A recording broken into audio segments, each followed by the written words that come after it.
જો આ બધી છે ને સમાજ વ્યવસ્થાનો પાર્ટ છે, બરાબર? ના, હવા કાઢવા એ નહીં. જ્યાં સુધી આપણે સ્વાનુશાસિત નહીં થઈએ ત્યાં સુધી આવું કંઈક ને કંઈક અનુશાસન આવતું રહેશે, અને આવું જ આપણે કંઈક ને કંઈક નિયમો હશે એને પાલન કરવા પડશે. તો આજનો જે આપણો ટોપિક હતો એ જ હતો કે હવે સમાજમાં વ્યવસ્થાનું સ્વરૂપ કેવું હશે. તો આજે એક આખું અનુસંધાન છે જેને પહેલે જ દિવસે પારસભાઈએ નામ લખ્યું હતું, મધ્યસ્થ દર્શન સહઅસ્તિત્વવાદ, જે સામે પણ લખ્યું છે, બરાબર? અત્યાર સુધીના જેટલા પણ દર્શન અથવા તો જેટલા પણ ચિંતન આવ્યા એમાં ક્યાંય માનવ નહોતો. માનવ સેન્ટરમાં ક્યાંય નહોતો, અથવા તો માનવનું અધ્યયન જ ક્યાંય નહોતું. જેમ કે આપણે આદર્શવાદનું સમીક્ષા કરી, તો આદર્શવાદમાં આપણે ઈશ્વર એટલે શું એના વિશે વાત કરી, ઈશ્વરને પામવા માટે શું કરવાનું એના વિશે વાત કરી, એના માટે થઈને કયા કયા કર્મકાંડ અથવા તો શું શું રિચ્યુઅલ્સ આપણે કરશું એના વિશે વાત કરી. પણ માણસ ત્યાં શું હતો? જીવ અથવા તો પાપી. અને હવે એણે એ પાપમાંથી મુક્ત થવા માટે થઈને આ બધું કરવાનું છે, જેથી કરીને આવતા જન્મમાં એ એક પાપ મુક્ત સ્થિતિમાં આવી જાય, અથવા તો એવી સ્થિતિમાં પહોંચી જાય જ્યાં એને ફરીથી જન્મ જ ન લેવો પડે, જેને આપણે મોક્ષની સ્થિતિ કીધી. તો ત્યાં પણ માણસને જીવ કીધો. ભૌતિકવાદમાં તો માણસ ક્યાંય છે જ નહીં, ભોગ જ ભોગ અને વસ્તુ જ વસ્તુ.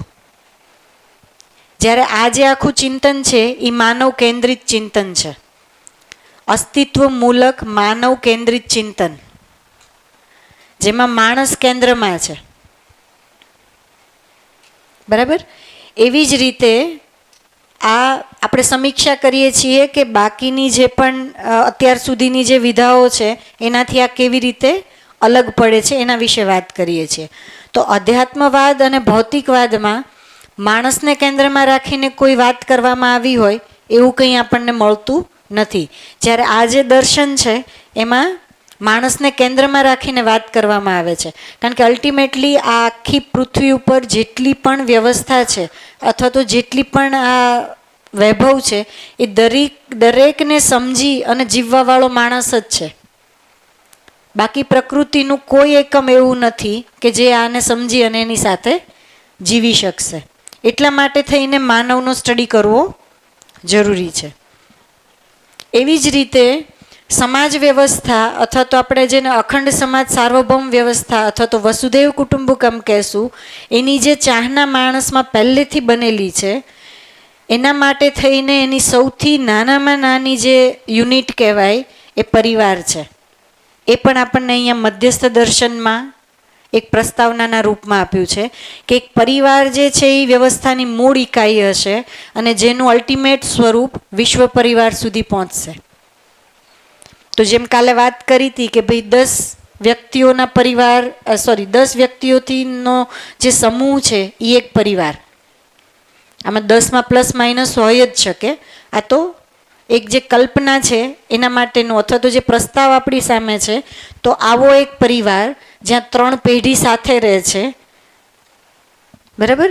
જેમાં દાદા દાદી માનવીયતાપૂર્ણ આચરણ સાથેના છે, મમ્મી પપ્પા માનવીયતાપૂર્ણ આચરણ સાથે છે, અને બાળકમાં એ સંસ્કાર અથવા તો આવનાર પેઢીમાં એ જ સંસ્કારો નિરૂપિત થાય છે. તો ખાલી પરિવાર જ આ બધી વસ્તુ કરશે તો અલ્ટિમેટલી બાળકમાં એ વસ્તુ પહોંચશે જ, એ આપણને અત્યારે શક્ય નથી જ લાગતું, કારણ કે સમાજમાં આપણને એ વ્યવસ્થા દેખાતી નથી. જેમ કે એક પ્રશ્ન આપણને છે જ કે આજે આપણે સમજી લેશું પણ બાળક તો સમાજમાંથી કંઈક શીખીને આવશે જ ને. આ છે જ ને આપણને ડર કે મેં તો મારા બાળકને ચલો સમજાવ્યું ને શીખવાડ્યું, એક સારા સંસ્કાર આપ્યા, પણ સમાજમાંથી તો એ કંઈક ખોટું શીખવાનું જ છે. તો ખાલી આપણું ઘર વ્યવસ્થિત કરી નાખવાથી આ વસ્તુ નહીં બને, બરાબર? તો આ આખું જે દર્શન છે, હવે દર્શન કોને કહેવાય? તો એ કોઈ એક પર્ટિક્યુલર એક એરિયા ઉપર ક્યારેય કામ ન કરે. એ આખી જેટલું પણ અસ્તિત્વ છે અથવા તો એને કહેવાય કે જેટલી પણ વ્યવસ્થાઓ દેખાય છે દરેક જગ્યાએ આનો શું રોલ હશે અથવા તો આ કેવી રીતે તમને સજેસ્ટ કરે છે કે આ વ્યવસ્થા ઊભી થશે, ત્યારે એક દર્શન પૂરું થાય. આપણા ભારતીય સંસ્કૃતિમાં જે 6 દર્શનો આવ્યા એ પછી આજ આપણી પાસે એની પછી કોઈ દર્શન છેલ્લા 2500 વર્ષોથી નથી. બરાબર? તો આ એક અનુસંધાન આપણા સામે જે મૂક્યું છે એ આખો હોલિસ્ટિક એપ્રોચ આપે છે, માનવથી લઈને આખા વિશ્વ સુધીનો. અને વિશ્વય નહીં, આપણે જેટલું પણ એના બારે જેટલી વ્યવસ્થાનું સ્વરૂપ જોઈ શકીએ છીએ, સૌરમંડળ જોઈએ, ગેલેક્સી જોઈએ કે એનાથી આગળ પણ જે પણ જોઈએ, એ બધી જગ્યાએ જે વ્યવસ્થાનું સ્વરૂપ છે એની કલ્પના જે છે એ આપણને અહીંથી મળે છે. તો હવે જ્યારે આવી રીતે જીવતા માણસો અને આવી રીતે જીવતો પરિવાર જે હશે એનું જ પ્રતિબિંબ સમાજમાં પડશે. તો સમાજની જેટલી પણ વ્યવસ્થાઓ છે એમાં પણ આપણને આ વસ્તુ બતાવવી જોઈએ. તો મેઇનલી 5 જગ્યાએ આમાં પ્રસ્તાવ આપવામાં આવ્યો છે કે 5 વ્યવસ્થાઓ એવી છે જે સમાજ લેવલે આપણે વ્યવસ્થિત કરવી પડશે, અથવા તો જે સમજદાર માણસો છે એ એમાં જ્યારે કામ કરશે ત્યારે આ 5 વ્યવસ્થાઓ પણ વ્યવસ્થિત બનશે, જેનાથી એક સમાજ જે છે એકદમ સુદૃઢ બનશે. કારણ કે જેમ આપણે વાત કરી કે બાળક સ્કૂલે ભણવા જવાનું છે તો એ સમાજમાં જ જાય છે ને, સ્કૂલ આપણે ઘરે નથી ચાલુ કરી. બરાબર? તો ત્યાંથી બાકીના બાળકો પણ આવશે જેથી કરીને એક એને બીજું વાતાવરણ મળે છે. તો સમાજમાં જે છે એ 5 વ્યવસ્થાની વાત કરી છે.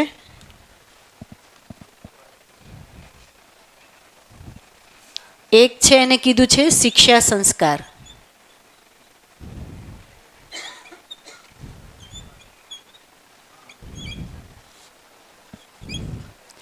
બીજું છે સ્વાસ્થ્ય સંયમ.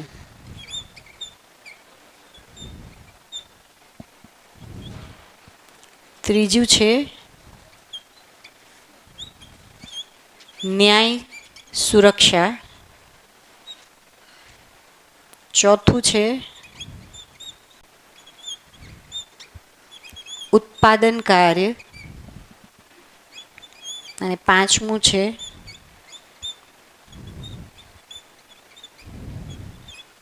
વિનિમય કોષ. આ 5 વ્યવસ્થા બતાડી છે સમાજના લેવલે.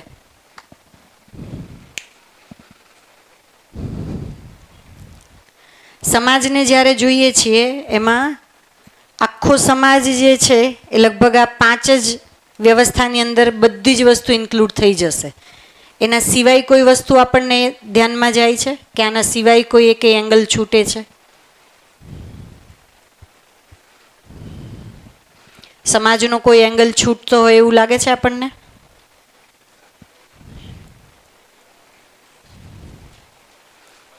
એટલા માટે જ આ દર્શનની કોઈ પણ વાત જે છે ને યુનિવર્સલ છે કે એમાં કોઈ પણ પોઈન્ટ છૂટતો નથી, ક્યાંયથી પણ નહીં.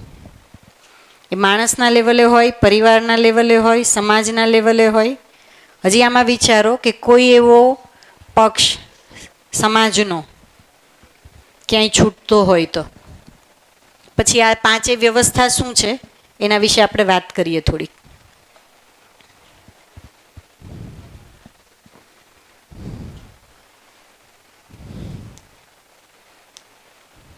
શિક્ષા સંસ્કાર, જેના ઉપર આપણે આટલા છેલ્લા 4 દિવસથી વાત કરીએ છીએ, અલ્ટિમેટલી એક માણસમાં પરિવર્તન અને માણસના આચરણથી આપણા પરિવારમાં અને પરિવાર આવનાર પેઢીમાં જે પણ સંસ્કારનું રોપણ થશે. માણસ એક જ જે છે એ સંસ્કારોથી અથવા તો શિક્ષાથી એનામાં સંસ્કારોના પરિમાર્જન આવશે.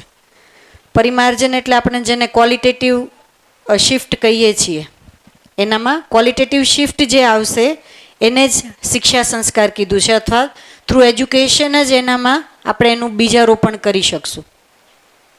શું કામ? તો કે આજનો આપણે સમાજ જોઈએ તો પહેલા જ દિવસે વાત કરી હતી કે બાળક કોઈ એવી સંસ્થામાં જ્યાં સ્કિલ અપાય છે ત્યાં જાય કે ન જાય એ એની મોજ છે, પણ કોઈ એક શૈક્ષણિક સંસ્થામાં તો આવશે જ. ભણવા માટે તો આવશે જ બાળક. અને લગભગ આજના સમાજમાં એજ્યુકેશન માટે એટલી બધી અવેરનેસ છે, એટલે પૃથ્વી ઉપર જન્મનાર બાળકોમાંથી ભાગ્યે જ 10% બાળકો એવા હશે જે સ્કૂલે નહીં જતા હોય, 10-15% મેક્સિમમ. બાકી મેક્સિમમ બાળકો જે છે એ આ એજ્યુકેશન સિસ્ટમમાંથી પસાર થાય જ છે. એ પૂરું કરે છે કે નથી કરતા એ પછીની વાત છે, પણ એટલીસ્ટ 8 ધોરણ સુધી જ્યાં કમ્પલસરી પાસ કરવાની સિસ્ટમ છે ત્યાં સુધી તો એ લોકો ભણે જ છે ને. એવું 8મા ધોરણ સુધી કંઈક એવું છે ને કે એને ફેલ નહીં કરવાના, તો ત્યાં સુધી તો બાળકો ભણે જ છે. પછી 9, 10 કે 11, 12 કરે કે ન કરે, પણ ત્યાં સુધી તો દરેક બાળક શિક્ષણ લે જ છે. તો 8મા ધોરણનું જે બાળક છે એ લગભગ 13 કે 14 વર્ષનું ને, તો ત્યાં સુધીનું જે છે એ પક્ષ આપણા હાથમાં છે જ કે આપણે એને શું આપી શકીએ. તો થ્રુ શિક્ષા સંસ્કાર માનવીયતાપૂર્ણ આચરણ શું હોય એને આપણે બાળકમાં આપી શકીએ. જેમ આજે આપણે વાત કરી કે ભાઈ ગણિત આવી રીતે ભણાવવામાં આવે તો હવે કયા છોકરાને ગણિત નહીં ગમે? અત્યારે ગણિત માટે થઈને લગભગ બધાને એવું હોય કે ભાઈ મેથ્સ નહીં, બહુ જ અઘરો સબ્જેક્ટ છે. તો મેથ્સને આપણે ક્યાંક જીવન સાથે જોડ્યું જ નથી. નાના બાળકોને મેથ્સ ભણાવીએ ત્યારે એને એમ થાય કે ભાઈ મેથ્સ શું કામ ભણવાનું? તો કે ભાઈ તારે 5 કિલો બટેટા લેવા જવા છે તો થેલી કેવડી લઈને જવાની એ તો ખબર પડવી જોઈએ કે નહીં? એમાં કોથળો નહીં ચાલે. 5 કિલો બટેટામાં કોથળો લઈને ના જવાય, અને અવડી નાનું જબલું લઈને ના જવાય. તો 5 કિલો બટેટા એટલે કેટલી ક્વોન્ટિટી? તો એ ક્વોન્ટિટી માપવા માટે થઈને મેથ્સ જોશે. કેવડી થેલી, કેવડી થેલી લઈને હું જઈશ જેમાં 5 કિલો બટેટા આવી જશે, આ બે માપવા માટે થઈને મેથ્સ સમજવું પડશે. તો આપણે બાળકને ક્યાં સમજાવીએ છીએ કે તારે મેથ્સ શું કામ કરવાનું છે? આપણે દરેક સબ્જેક્ટને જોઈ લો, દરેક સબ્જેક્ટને આપણે એના જીવન સાથે જોડીને ક્યાંક ને ક્યાંક બતાવતા જ નથી, એટલે એ લોકોનો અમુકનો રસ બનેલો રહે છે, અમુકને રસ નથી રહેતો. હવે હિસ્ટ્રીમાં બાળકોને સમજાતું જ નથી કે અકબર કોઈ જગ્યાએ લડ્યો તો એ મારે યાદ રાખવાની શું જરૂર?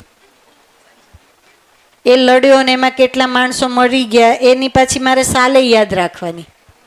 કઈ સાલમાં અકબરનો આ લડાઈ થઈને પાણીપતમાં આ યુદ્ધ થયું, બરાબર?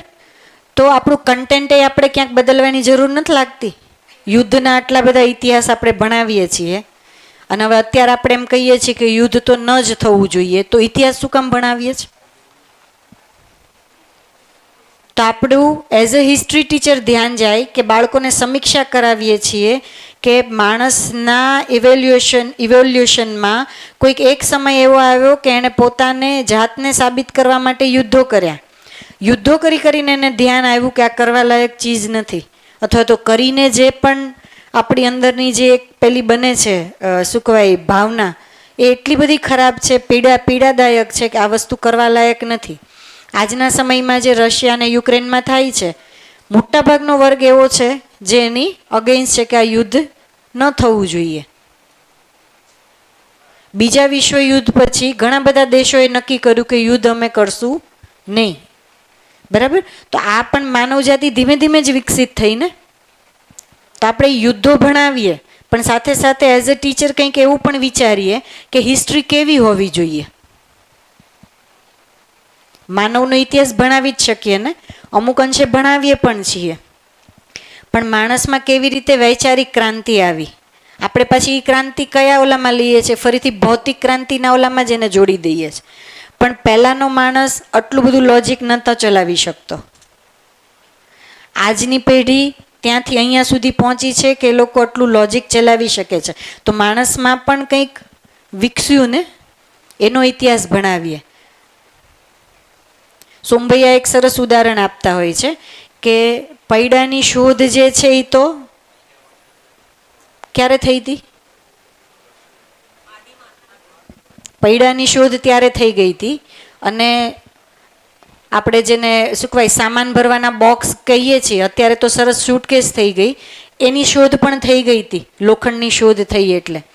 પણ માણસમાં હજુ હમણાં જ બુદ્ધિ આવી કે એ લોખંડના બોક્સને માથા ઉપર લઈ લઈને કાયમ ચાલવું એના કરતાં ઓલું જે પૈડું હતું એને આની નીચે લગાડી દો.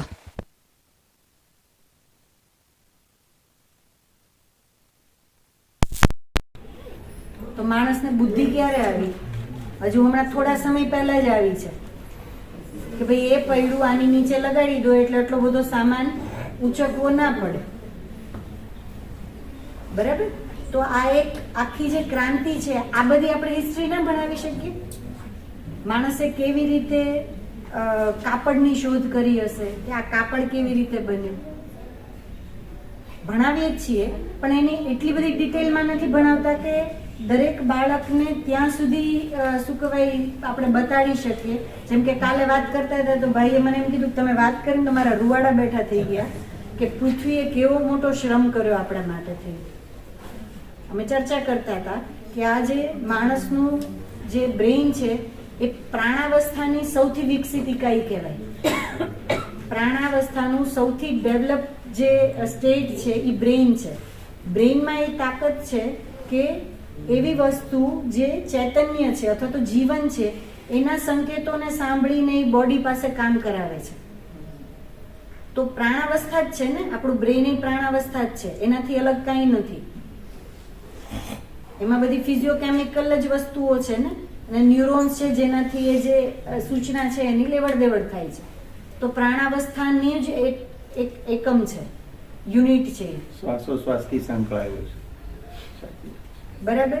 તો એ એટલું બધું ડેવલપ થઈ ગયું કે જે જીવનના સંકેતો બ્રેઇન થ્રુ આપણા બોડીને મળે છે. તો એ પ્રાણાવસ્થાની કેટલી સર્વોચ્ચ ઇકાઈ કીધી ને. તો એને તો હવે એ બ્રેઇન બનવાનું હતું, જેમ કે મારે અલ્ટિમેટલી આ વૃક્ષ બનવાનું છે, એની રચના તો ઓલા બીજમાં પડી છે ને. ગોટલું તો અવળું જ છે, એમાંથી આંબો કેવડો બને છે. અને ગોટલામાં પણ એ જે પાર્ટ છે જ્યાંથી એ ઉગશે એને આપણી ભાષામાં શું કહેવાય છે મને નથી ખબર, અહીંયા સ્તુષી કે છે એને. સ્તુષી એ એક નાનું અમસ્તું પોઈન્ટ જ છે, બીજ ગર્ભ કહેવાય. હા બરાબર. તો એને આ કોઈ પણ બીજને તમે તોડો ને એટલે આટલો જ એક પાર્ટ હોય ઉપરની સાઈડ જ્યાંથી એ છોડ ફરીથી નીકળવાનો છે, અંકુરણ, એને જ સ્તુષી કહે છે. બરાબર? તો એમાં આખું વૃક્ષ કેવું બનશે ને એની રચના એમાં પડેલી છે, એનો મેપ એમાં પડ્યો છે કે આ ઝાડ કેવું બનશે. તો એ કેવી રીતે નક્કી થયું? તો કેટલી મોટી મોટી શું કહેવાય પ્લાનિંગ આપણા માટે થઈ છે. મને એમ થાય કે ક્યારેક બેસીને જો આ હિસ્ટ્રી બાળકને કહી શકીએ તો બ્રેઇન આટલું ડેવલપ થવાનું છે અથવા તો આ કક્ષા સુધી એ બ્રેઇનને પહોંચાડવાનું છે, તો એનું પ્લાનિંગ તો પદાર્થ અવસ્થામાં થયું ને. પદાર્થ અવસ્થામાં જો પ્લાનિંગ ના થયું હોત તો પ્રાણાવસ્થામાં એ વસ્તુ ત્યાં સુધી પહોંચાડવા માટેનું આખું જે એક સિક્વન્સ બની એ સિક્વન્સ ના બન્યું. તમારે જે પ્લાનિંગ અથવા તો આઉટપુટ જોઈએ છે તો બેઝ તો એક બનાવવો પડશે ને. આ પ્રકારની રચના, પછી એનાથી વધારે થોડીક આ પ્રકારની રચના, પછી એમાંથી મલ્ટીપ્લાય થવાની રચના, આ બધી વસ્તુનું પ્લાનિંગ. તો કેટલો મોટો શ્રમ. તો આ હિસ્ટ્રી ભણાવી શકીએ કે નહીં આપણે બાળકોને? હા સતીશ બોલો છો કે? ના ના સમજાય. તો મને એવું લાગે છે કે જ્યારે આપણું આ બધી વસ્તુ ઉપર ધ્યાન જશે ને તો આ બધા સિલેબસ ચેન્જ થશે કે હિસ્ટ્રીમાં શું ભણાવવું. 5 વાગ્યા પછી શાળા કંઈક આવી વસ્તુ કે જેમાં બાળકને કૃતજ્ઞતાનો ભાવ આવે. બરાબર? અત્યારે જેમ આપણે તે દિવસે વાત કરી હતી કે આપણે બધી જગ્યાએ અલગ અલગ ગ્રહો ઉપર જઈને પાણી જ શોધીએ છીએ. એક વખત જો પાણી આવી ગયું તો માણસના ત્યાં રહેવાના ચાન્સીસ છે, અથવા તો માણસના અવતરવાના ત્યાં ચાન્સીસ છે. પાણી શોધીએ છીએ. તો કોઈ એક સમયે પૃથ્વી ઉપર જ્યારે પદાર્થ અવસ્થા હતી ત્યારે કોઈક એવી ઘટના બની કે ત્યારે પાણી અહીંયા આવ્યું અથવા તો પાણી બન્યું. એનો તે સ્ટડી કોઈકે તો કર્યો જ હશે. એને આપણે શોધીએ, એને આપણે ભણાવીએ. ધીમે ધીમે એ જ પાણી આવ્યું એટલા માટે થઈને પ્રાણાવસ્થાની શરૂઆત થઈ. આજે આપણે પેલી લુપ્ત થતી જાતિઓને એ બધું આપણે સમજાવીએ છીએ, બરાબર? તો એની સાથે સાથે એના લોજિક થોડાક આપીએ. જેમ કે મને જેટલું આમાં આવ્યા પછી સમજાણું છે કે આપણે એમ કહીએ છીએ કે ડાયનોસોર પહેલાં હતા ને હવે નથી. તો જેટલી પણ અહીંયા ચર્ચા કરી તો એનાથી સમજાણું કે જ્યારે પૃથ્વી ઇવોલ્વ થતી હતી ત્યારે કાર્બન ડાયોક્સાઇડનું પ્રમાણ વધારે હતું, તો ત્યારે એવા જ જીવોની જરૂર હતી કે જે કાર્બન ડાયોક્સાઇડને શોષી શકે. ત્યારે માણસ જો અહીંયા આવ્યો હોત તો એ શ્વાસે ન લઈ શકતો હોત.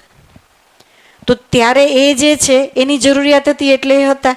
હવે આજે પૃથ્વી ઉપર એ વાતાવરણ બની ગયું કે જેમાં ઓક્સિજનનું પ્રમાણ છે જે માણસના જીવવા માટે થઈને જરૂરી છે. તો હવે ડાયનાસોર નથી. તો માણસે એનો ખાત્મો કરી નાખ્યો એવું કેવું તે મને તો થોડુંક અતિશયોક્તિ લાગે. આમ નજર જાય તો એવું લાગી રહ્યું છે કે પૃથ્વી ધીરે ધીરે સ્વર્ગ તરફ જઈ રહી છે.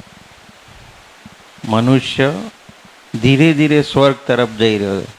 બિલકુલ.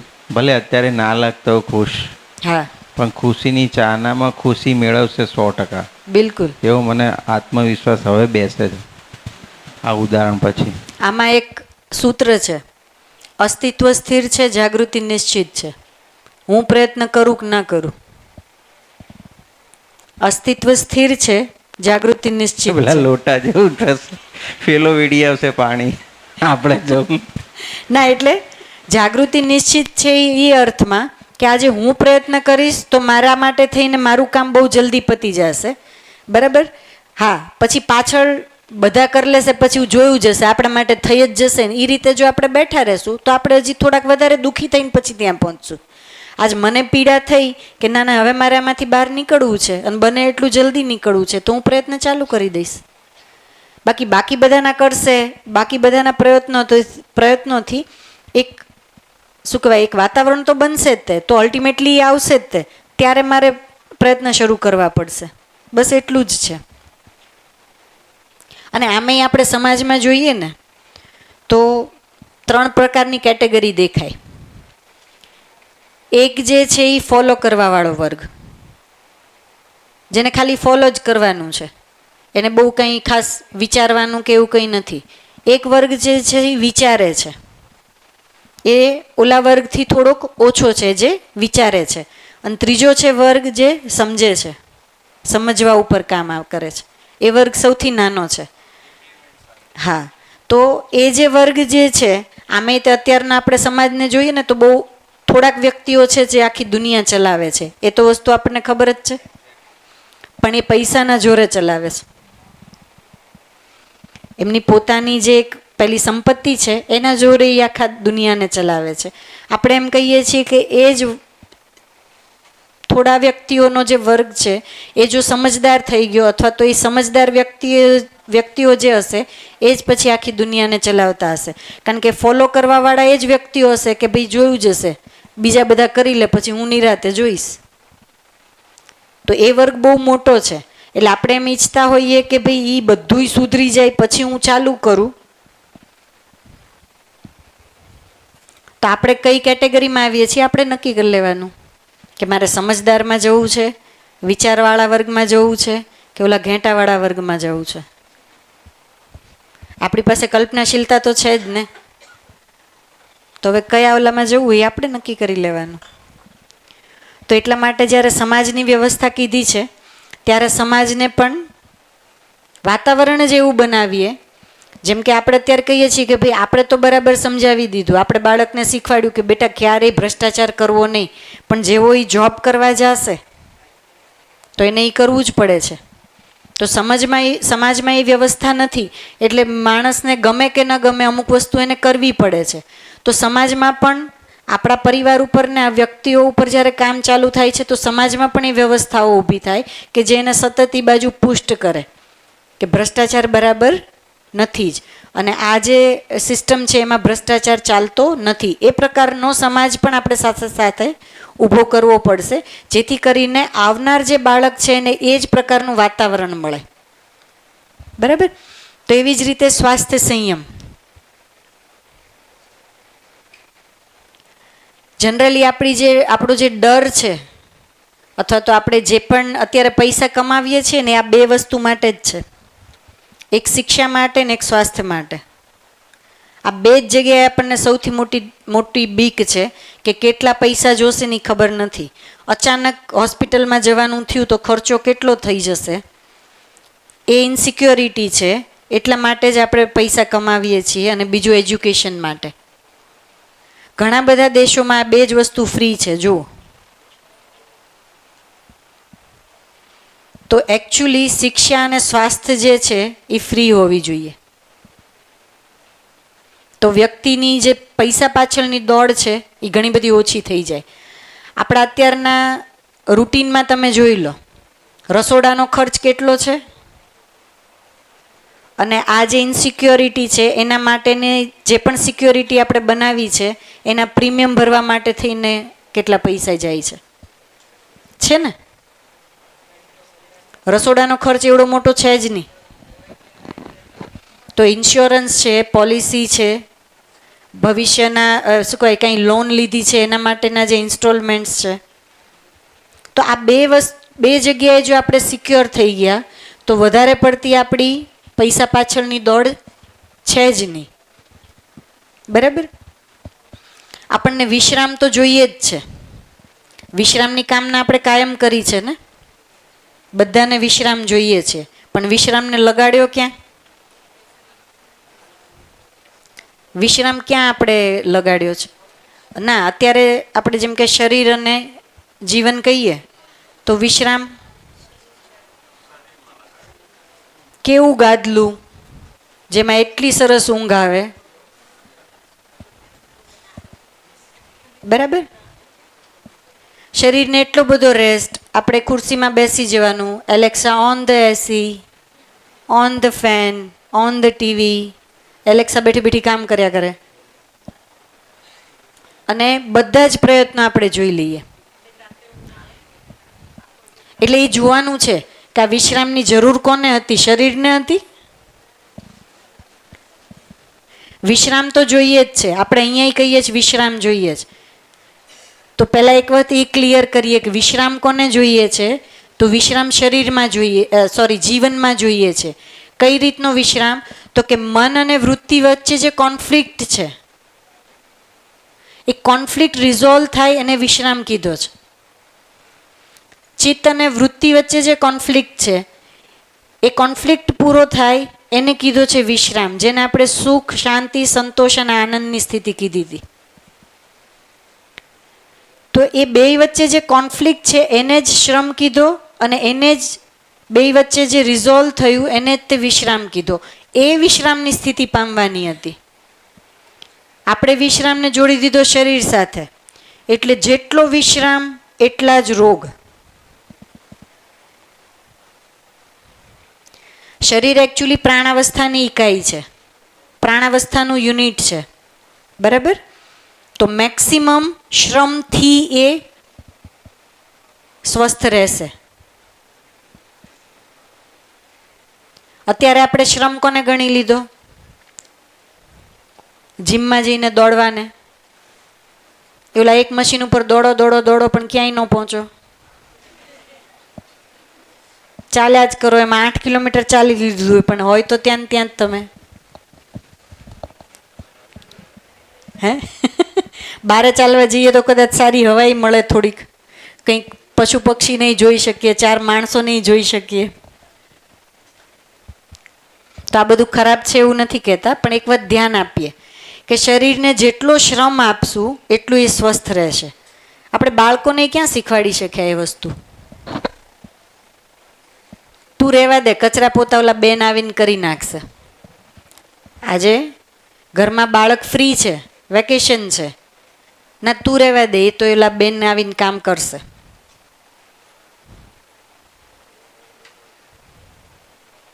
તો બાળકને એ વસ્તુ ક્યાંય લાગતી જ નથી કે મારી એ જવાબદારી છે.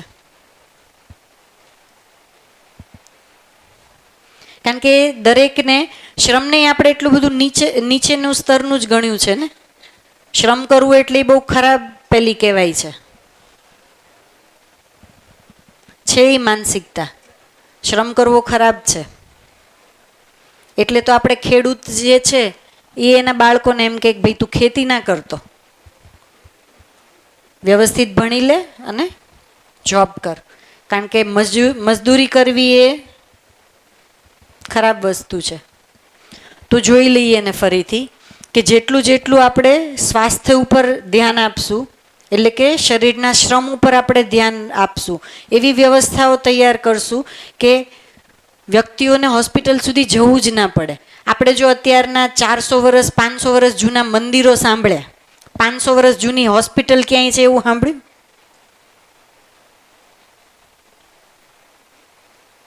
અમારા બાપ દાદાના જમાનાની, એના પહેલાંના જમાનાની આ હોસ્પિટલો છે. કેમ એ લોકોને હોસ્પિટલની જરૂર નથી પડતી? બરાબર, શ્રમ હતો ને, એટલે શરીર સ્વસ્થ રહેતું હતું. આપણે કોરોનામાંય જોઈ લીધું.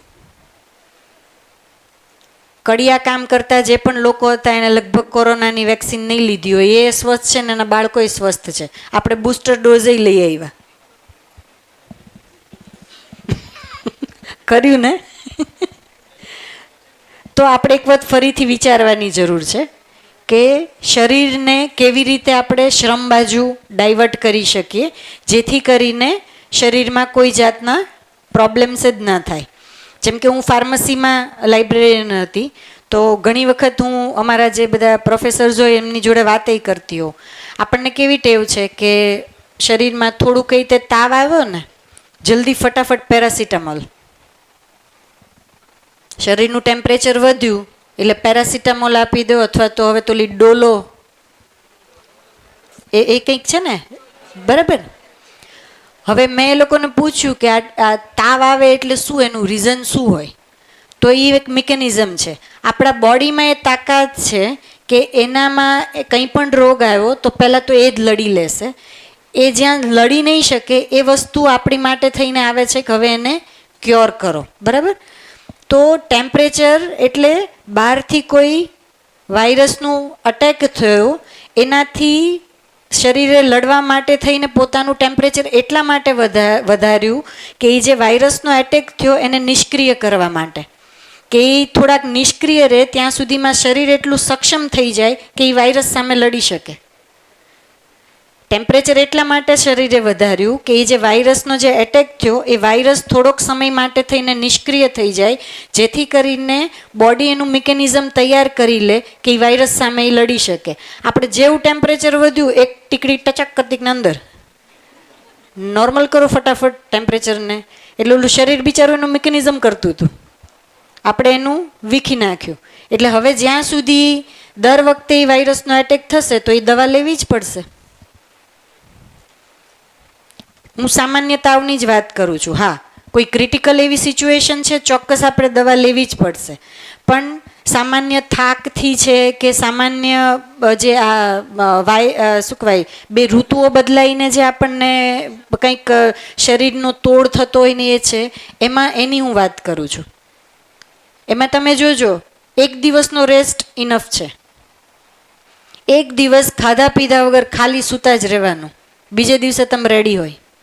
મેં તો આ એક્સપેરિમેન્ટ કરેલા છે, મારા પોતાના ઉપર કર્યા છે ને મારા બાળકો ઉપર કર્યા છે. આખો દિવસ સુવા દેવાનું, એને નથી ભૂખ, નહીં જમવાનું.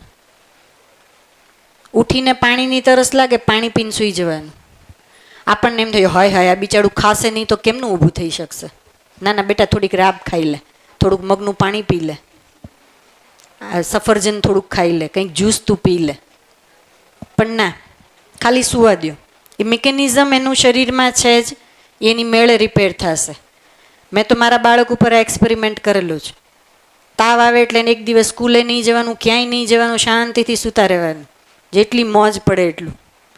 પછી ઊંઘ ન આવે તો બેસીને જે પણ એને રિલેક્સ થવું હોય તો આ વર્ક કરે છે. આ એટલા માટે હું કહી શકું કે મેં આ કર્યું છે. તો આવી બધી બહુ નાની નાની બાબત છે. હવે આપણે છે ને આવા નાના નાના પહેલાંમાં આપણા શરીરને આ જે એન્ટીબાયોટિક્સની એટલી બધી ટેવ પાડી દઈએ છીએ, પછી એને નાના ડોઝથી કામ નથી થતું, પછી એને મોટા ડોઝની જરૂર પડે છે. એટલે આ બધી બીમારીઓને પણ આપણે ઓળખવાની જરૂર છે કે અમુક વસ્તુ થાય છે તો શું કામ થાય છે. જેમ કે કાલે મેં એક એક્ઝામ્પલ આપ્યું હતું કે ભાઈને અચાનક એટેક આવ્યો તો એ બ્લોકેજ હતું, તો એ સમજાણું કે લોહીના જે જાડું થઈ જવું એટલે એ એક બ્લોકેજ બની જાય અને એ નળીમાં ક્યાંક અટવાઈ જશે એટલે લોહીનું સર્ક્યુલેશન બગડી જાય છે. બાયપાસ એટલે જે જગ્યાએ લોહીનું બ્લોકેજ થયું ત્યાંથી એક આવી રીતે બીજી નળી મૂકી દે એટલે આ લોહી જે અહીંથી જતું હતું ને અહીંયા અટકી ગયું એના બદલે હવે અહીંથી જશે. પણ આ છે તો થીગડું જ, કારણ કે અહીંથી અહીંયા સુધી જે નળી બીજી મૂકી એ છે તો થીગડું જ ને, બહારથી લગાડેલું. તો એ તો તમારા કોઈ પણ એક એવા જેસ્ચરથી એ તૂટી જશે, અથવા તો એ શક્યતા છે કે તમારું કાંઈ એગ્રેસિવ એવો સ્વભાવ હોય કે કોઈ એવી વસ્તુ જોરથી ઊંચકી તો એ તૂટવાની શક્યતા છે જ. તો બાયપાસ એટલે આ એ મને ત્યારે સમજાણું. અને જેને એન્જિયોગ્રાફી અથવા સ્ટેન્ટ મૂકવું એ જે કહે છે એ એવું કે એ જે બ્લોકેજ છે એની વચ્ચે એ એવી સ્પ્રિંગ મૂકી દે કે એ જે કચરો છે એને થોડો ઘણો આઘો કરી નાખે ને એની વચ્ચેથી લોહી જતું રહે. તો મેં તો આટલું જ મિકેનિઝમ સમજ્યું. તો મને એ સમજાણું કે બાયપાસમાં ન જવાય, આમાં જવાય. અને પછી એ જે લોહી છે એમાં જે કચરો જામ્યો છે એને નીકાળવા માટેની આપણે દવા કરી શકીએ કે કેટલું જલ્દી લોહીને આપણે પાતળું અથવા તો શુદ્ધ કરી શકીએ. તો એના માટે થઈને પછી એની દેશી દવા શરૂ કરી દીધી. તો આજે એને 4 સ્ટેન્ટ મૂકવાના હતા એને બદલે 2થી કામ ચાલે છે મેમ. અને બાકીનું બધું બ્લોકેજ ક્લિયર. હા એટલે આપણા લોહીમાં ને કોલેસ્ટ્રોલ વધી જાય ને, હા એટલે કોલેસ્ટ્રોલ ને આપણી આર્ટરી હોય ને, મતલબ કે ધમની હોય હા એનામાં જમા થવાનું શરૂ થાય. જો નોર્મલ કરતાં વધી જાય ને તો એ જમા થઈ જાય એટલે એને નેરો થઈ જાય. એ જો એ ઓછી હોય ને તો આપણે સ્ટેન્ડ મૂકીએ યા બલૂન મૂકીએ ને તો થઈ જાય. બટ જો વધારે હોય ને તો આપણે બાયપાસ કરવું પડે. મેં 95% મુકાવરાયું, 95%. એટલે હું કહું છું. અને ખરેખર સાચું કહું ને તો ડૉક્ટરોએ સમજવાની જરૂર છે કે માણસને બીવડાવવા કેટલા. હા, એટલે જે ડરી જાય એક તો ઓલરેડી એ સમયે માણસ એટલો ડરેલો હોય અને ડૉક્ટર્સ એને એટલું મોટું કરીને મૂકે છે કે એમ થઈ જાય કે તમે નિર્ણય નહીં લો ને તો આ માણસ અહીંથી અત્યારે મીન્સ કે એ તમે ગયો સમજો. વિલ પાવર બી મેટર કરે છે બેટા. પણ જો હું તને કહું કે હું એ સમયે 3 ડૉક્ટરોને મળી, બરાબર. એક ડૉક્ટર જેને એની હજી એન્જિયોગ્રાફી શું કહેવાય કરી જ હતી, એણે એવું કીધું કે અત્યારે તમે કહેતા હોય ને તો હું બાયપાસ કરી નાખું અને એનું આપણે કરી નાખીએ. ત્યાં ને ત્યાં મેં એને અટકાવ્યો. મેં કીધું ના, એ નહીં થાય, બાયપાસ તો નહીં જ કરવા દઉં. પછી એમને લઈને હું અમદાવાદ ગઈ. અમદાવાદ એક ડૉક્ટરને અમે મળ્યા તો એણે એવું જ કીધું બાયપાસ. ત્રીજા એક ડૉક્ટર પાસે ગઈ, એ કે આમની એજ નાની છે અને બાયપાસ ક્યારેય ન કરાય. તો છે પ્રોબ્લેમ તો ત્યાર બસ એક જ દિવસનો ફરક હતો ને બેટા. એક દિવસમાં શું ફેર પડી ગયો? તો એક ડૉક્ટર આ સલાહ આપે છે, એક ડૉક્ટર આ સલાહ આપે છે. હું એમ કહું છું તો તમે જ્યારે એક વસ્તુને ભણો છો તો કેમ એવી રીતે નથી મીન્સ તમારી સામે મૂકવામાં આવતું કે આનો બેસ્ટ વે નેચરલી શું નીકળી શકે છે એ જુઓ. જેમ કે મને જ્યાં સુધી ખબર છે તમારા જેને પિતામહ કહેવાય એનું નામ શું તમારા મેડિસિનમાં?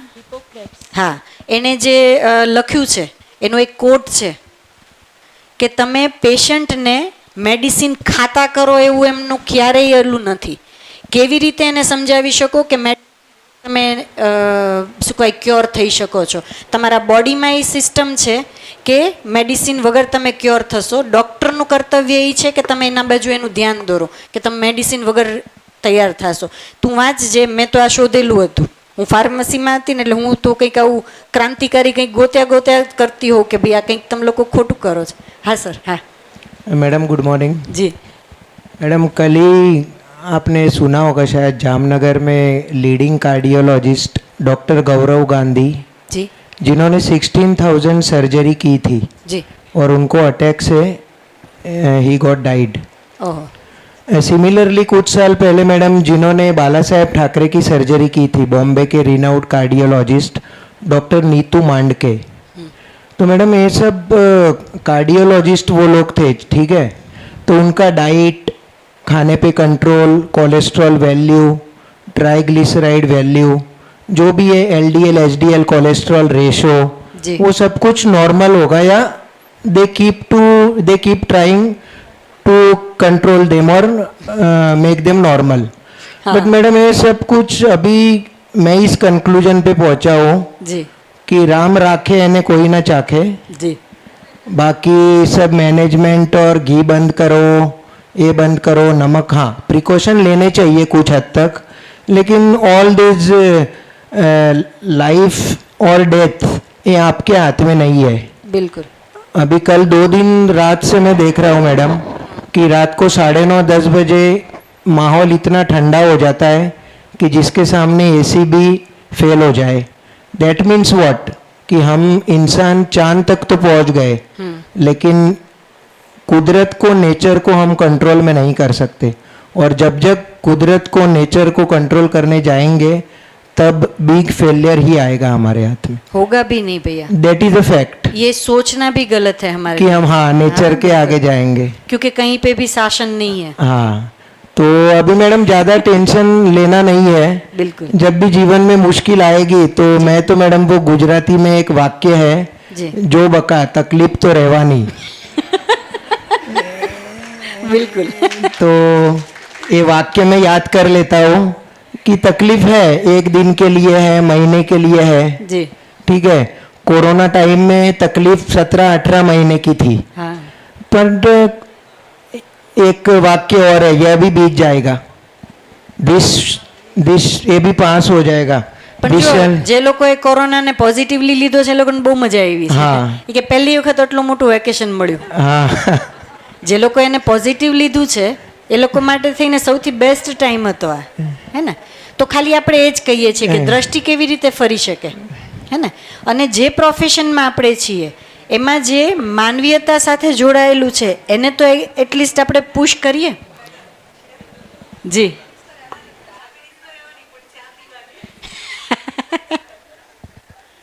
હે ને.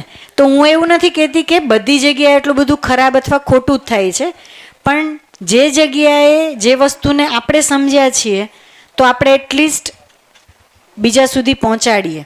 અથવા તો હું જે જગ્યાએ મારું ફોકસ છે અથવા તો મારું જે સ્ટડી ચાલે છે એ વસ્તુ એમાં શું સારું છે, જે માનવીયતા માટે થઈને બરાબર લાગે છે એને આગળ વધારવાનો પ્રયત્ન કરું. હવે જેમ કે અત્યારે તમે MBBS ભણો જ છો, બરાબર. તો મેક્સિમમ બધાની ટ્રાય એ જ હશે કે વગર દવાએ કોઈ દિવસ કોઈ રોગ ઠીક થશે નહીં. અને તમે પેશન્ટને પણ આ જ કહેશો અને ઘરમાં પણ તમે આ જ એક નિયમ બનાવીને રાખશો, કારણ કે તમને ભણાવવામાં જ એ આવે છે. પણ આપણે એવા ઘણા બધા વ્યક્તિઓને જોયા છે જે વગર દવાએ જિંદગી કાઢી નાખીને ભલભલા રોગ એમણે ઠીક કરી નાખ્યા છે. તો એક વખત એનોય સ્ટડી કરીએ તો કંઈક સાયન્સ તો છે ને, કંઈક સાયન્સ તો છે જ. અને શરીર જે છે આમેય લોજિક વાપરીએ, શરીર પ્રાણાવસ્થામાંથી બન્યું છે, બરાબર. તો એમાં જે પણ કંઈ પ્રોબ્લેમ આવશે તો એ કંઈક પ્રાણાવસ્થાના જ કોઈક ઓલાથી રિપેર થાય કે ન થાય, આમેય લોજિક વાપરીએ તો ખબર પડશે. તો આ બધી જગ્યાએ આપણે થોડું થોડું આપણું ધ્યાન જવાની જરૂર છે કે કેટલી વસ્તુ છે, કારણ કે જો આ શરીરને સાચવીને રાખવાનું છે. શરીર સ્વસ્થ નહીં હોય તો આ સમજવાની કોઈ ક્રિયા નહીં થાય. આજે મને માથું દુખે છે તો અહીંયા કદાચ સવારથી સાંજ સુધી હું બોલીશ, નહીં ધ્યાન જાય. તો શરીર સ્વસ્થ શું કામ રાખવાનું છે? તો આ મારા માટે થઈને, સમજ માટે થઈને એક સાધન છે. તો મારા સમજવા માટે અને મારા સમજાવવા માટે થઈને એક સાધન છે, તો એ સ્વસ્થ હોવું જોશે. પણ હવે શરીરને સ્વસ્થ હું શું કામ રાખું? એટલા યોગ, એટલી કસરત કરીને. તો કે અત્યારનું આપણું ટાર્ગેટ એવું છે કે હવે પછી વધારે ભોગ કેવી રીતે કરી શકાય, આનાથી મોટો ભોગ આપણે હવે કરી શકીએ, એના માટે થઈને શરીરને સ્વસ્થ રાખો. મીન્સ કે આજે હું અમુક ઓલાના હિસાબે અમુક પ્રકારની વસ્તુઓ નથી ખાઈ શકતો અથવા નથી ખાઈ શકતી, તો હવે હું શરીરને ફિટ કરું જેથી કરીને હું ખાઈ શકું. ઘણું બધું ટાર્ગેટ આવું જોઈએ છે,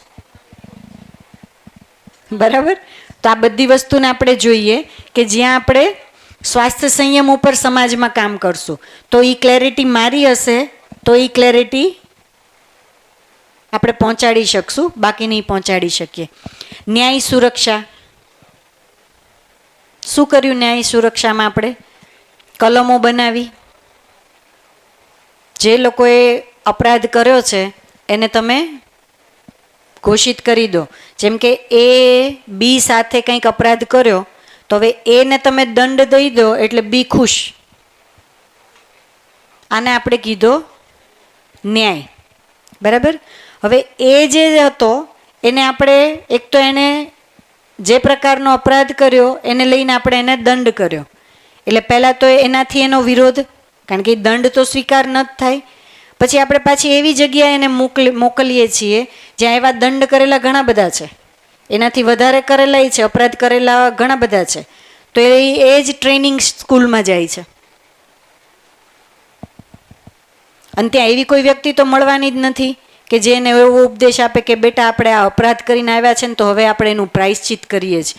એવા વ્યક્તિઓ કદાચ જેલમાં મળે એવું મને શક્યતા ઓછી લાગે છે, કારણ કે ત્યાં બધા વિરોધ સાથે છે કે હું આ દંડ માટે થઈને મેં એવો અપરાધ નહોતો કર્યો કે મને આ દંડ મળવો જોઈએ.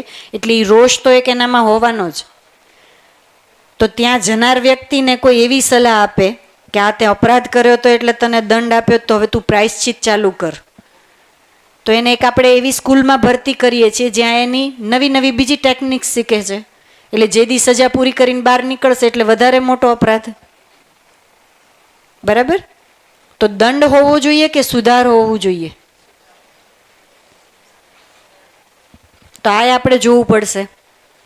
જેમ કે ન્યાયને શું કહેવાય સમાજને બનાવી રાખવા માટે થઈને ઘણા બધા નિયમો બનાવ્યા. હવે હમણાં જ તે એક છેલ્લે એક નિયમ આવ્યો કે ભાઈ પપ્પાની મિલકતમાં બહેનોનો પણ ભાગ હશે, છોકરીનો ભાગ હશે. તો આ ભાઈ બહેનના સંબંધો સુધર્યા કે ખરાબ થયા? ભાઈ ને બહેન જે એકબીજા માટે થઈને એટલો સરસ એમનો પ્રેમ, એકબીજા માટે થઈને જે લાગણીઓ હતી એ વધી કે ઘટી? બહેનોને એમ લાગ્યું કે મને સિક્યોરિટી મળી ગઈ. બરાબર. પણ આપણે ઇન્સિક્યોર થયા કે નહીં? હવે તો ભાઈ આપણી હારે નથી. તો આ બધું નહીં વિચારવું પડે? બહુ નાની નાની બાબતો છે, પણ આ બધી વસ્તુ ઉપર જો આપણું ધીમે ધીમે ધ્યાન જશે તો સમાજમાં પણ કેવી વ્યવસ્થા ઊભી કરશું કે જેથી સંબંધો ગાઢ બનવા જોઈએ, તૂટવા ના જોઈએ. અત્યાર સુધી આપણને રાખડી બાંધીને એમ થતું હતું કે ભાઈ આપણી રક્ષા કરી દેશે. હવે ભાઈ નહીં ખબર તું ગમે ત્યારે કેસ કરવાની છે. તો એ એમ કહેશે કે ભાઈ રક્ષા કરી લેજે જાતે, એવી આશા નહીં રાખતી. સંબંધો ખરાબ જ થયા ને. આપણે ઘણી જગ્યાએ તો આ વસ્તુ જોઈ પણ લીધી. તો આપણને એમ થાય છે કે આ બધી સિક્યોરિટી આપીને આપણે લોકો એક સમાજ, વ્યવસ્થિત સમાજનું એક એવું ઘડતર કરતા જઈએ છીએ જેથી બહુ સરસ રચના, મીન્સ કે સમાજ રચના ઊભી થશે. એકચ્યુઅલી આ નિયમો બનાવીને ક્યાંક આપણે જે સંબંધો થોડા ઘણા સચવાયેલા હતા એને આપણે વેરવિખેર કરી નાખ્યા. તો આ બધી વસ્તુને આપણે વિચારવી પડશે. અને આ ઉત્પાદન અને વિનિમય તો છે જ કે કઈ વસ્તુનું પ્રોડક્શન. જેમ કે આપણે તે દિવસે પારસભાઈએ વાત કરી હતી કે આપણે ડે ટુ ડે લાઈફમાં યુઝ થતી વસ્તુ જે છે એનું રો મટીરિયલ અહીંયા ડીસામાં બને, એ બનવા માટે થઈને કર્ણાટકમાં જાય, કર્ણાટકમાંથી બનીને પછી પાછું બોમ્બેમાં આવે અને બોમ્બેમાંથી પછી બધી જગ્યાએ ડિસ્ટ્રીબ્યુટ થાય અને ફરીથી બનેલી વસ્તુ એ ડીસામાં વેચાય. આપણને એમ થાય આપણે વિકાસ કરી લીધો, પણ આને વિકાસ કહેશું? કેટલું ટ્રાન્સપોર્ટેશન.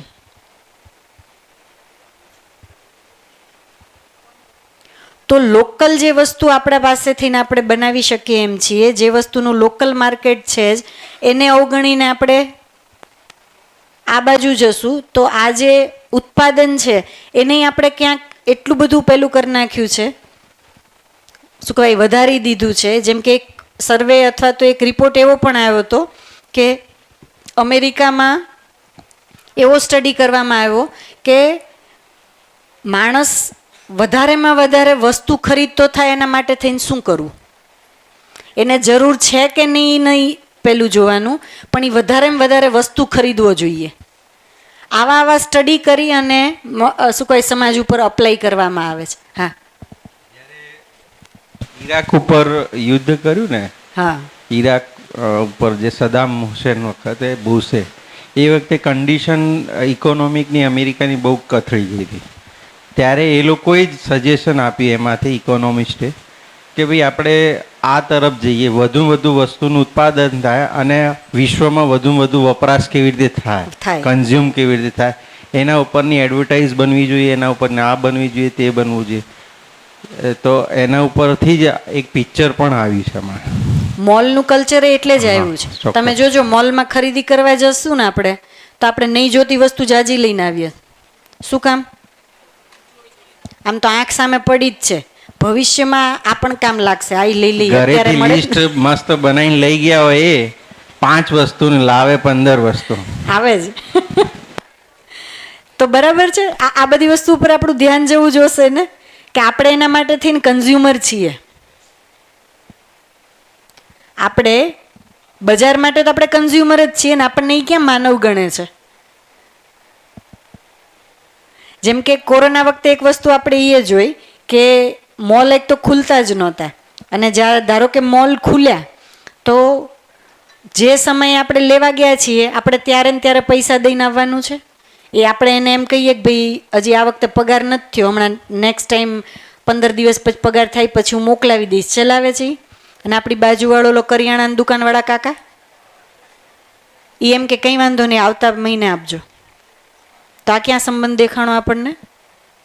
કાકા બિચારા 1 મહિના પછી પૈસા ચલાવે છે, મોલવાળો ઓન ધ સ્પોટ માગે છે, એ પહેલાં તમને બહાર ના નીકળવા દે, તો એ આપણને ખરીદી કરવા માટેનું મન મોલ માટે થાય છે. આ સંબંધ સાચવવાનું મન નથી થતું કે જેણે મારી સ્થિતિ જોઈ અને એવું કીધું કે ભાઈ 1 મહિના પછી તમે મને પૈસા દઈ જજો. ઓવરહેડ પણ એવો, આ ભવિષ્યવાણી પણ એવી થાય છે. આ વર્ષે એવી ભવિષ્યવાણી 2-3 જણાએ કરી કે 2023માં અનાજ નથી મળવાનું. ઘટશે. હા, તમે જુઓ અનાજનું ઉત્પાદન ચોક્કસ મહિનામાં આવે છે બજારમાં. દાખલા તરીકે એપ્રિલ મે મહિનામાં ઘઉં આવે છે. હા, તો એ વખતે ઘઉં 35, 36 ને છેલ્લે 40 રૂપિયા વેચાયો. અત્યારે 28-30 રૂપિયા કોઈ લેતું નથી બજારમાં. હાલ કન્ડિશન એવી છે. બાજરીમાં પણ એવું છે, જે 700 રૂપિયા 20 કિલો હતા એ અત્યારે 400 રૂપિયા કોઈ લેતું નથી. અને આમ જો આમ એનો અભ્યાસ થયો છે કે પ્રોડક્શન દોઢ ગણું છે, ખાવાવાળા ઓછા છે. ખાવાવાળા કરતાં પણ 1.5 ગણું છે. 2011નો રિપોર્ટ છે, 6 ગણું પ્રોડક્શન થાય છે. પૃથ્વી ઉપર માણસો છે એના કરતાં 6 ગણું પ્રોડક્શન થાય છે. ડિસ્ટ્રીબ્યુશન નથી થતું, એટલે આપણે જે વ્યક્તિઓ સુધી પહોંચવું જોઈએ ત્યાં નથી પહોંચતું. અથવા તો આપણે મોટા મોટા દેશોને જોઈએ તો એ એનું અનાજ જે છે એ શું કહેવાય આને પેલા જાનવરોને ખવડાવી દે છે અથવા તો દરિયામાં ઠાલવી દે છે.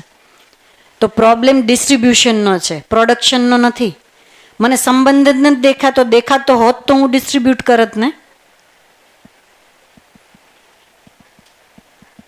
તો ડિસ્ટ્રીબ્યુશનનો પ્રોબ્લેમ છે. 2011નો એક રિપોર્ટ અમે વાંચ્યો હતો, ત્યારે એણે 6 ગણું ઉત્પાદન કીધું હતું કે જેટલી પૃથ્વી ઉપર માણસો છે એનાથી 6 ગણું પ્રોડક્શન છે. પ્રોબ્લેમ ડિસ્ટ્રીબ્યુશનનો છે. તો આ બધી વસ્તુ આપણે ઉત્પાદનમાં વિચારવી પડશે. કઈ પ્રોડક્ટ બનાવવી, કઈ પ્રોડક્ટ ખરીદવી. જેમ કે તે દિવસે એ પણ કીધું પારસભાઈએ કે તમે કોઈ પણ વ્યક્તિને પૂછશો ને તો રિજનલ ને સિઝનલ, રિજિયોનલ જે જગ્યાએ તમે જીવો છો ત્યાંની વસ્તુ અને સિઝનલ જે હશે એ જ તમારા બોડી માટે બરાબર છે. આ એક નિયમ છે. હવે આપણે છે ને બજારમાં જઈએ ને તો શાકભાજી ને ફ્રૂટની લારી હોય ને તો એમાં જે સમયે જે સૌથી સસ્તું મળતું હોય ને એ સિઝનની વસ્તુ હોય. આપણે એ ક્યારેય નહીં લઈએ.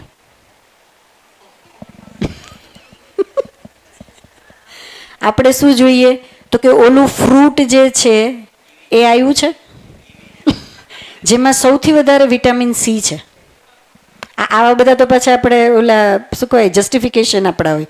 મેક્સિમમ વિટામિન સી એમાં છે તો એ ખાવું જોઈએ.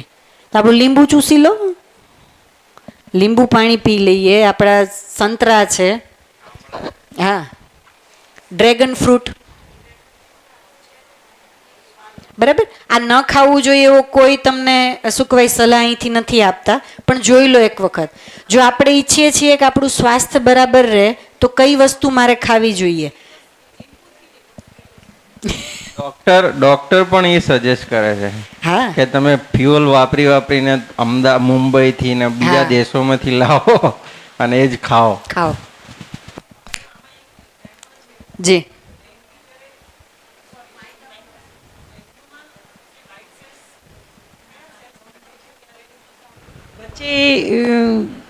હેલ્થ ઇશ્યુ વધારે થતા હતા. હા, એ ડાઉન થતા Right, હોય. down platelets. હા, platelets, Platelets હા. જ્યારે ડાઉન થતા હતા ત્યારે આ ડ્રેગન ફ્રૂટની ઓળખ ત્યારે થઈ હા. કે શોધ કો.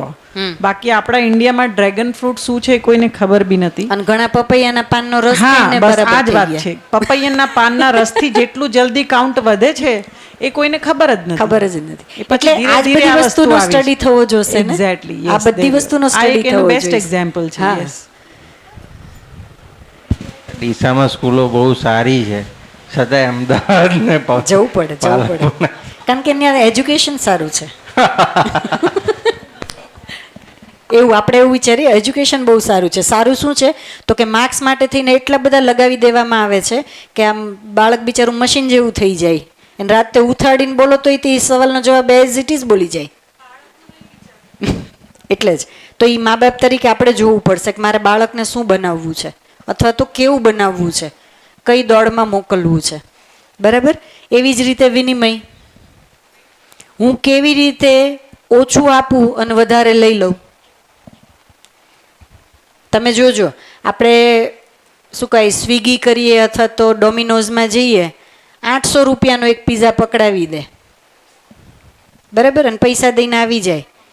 અને ઓલા 250 રીંગણા આપ્યા હોય ને 10 રૂપિયા તો ઓછા કરી. આ શું કહે 20 રૂપિયા 250 થોડી ના હોય. 15 રૂપિયા તો હમણાં દઈને ગયો તો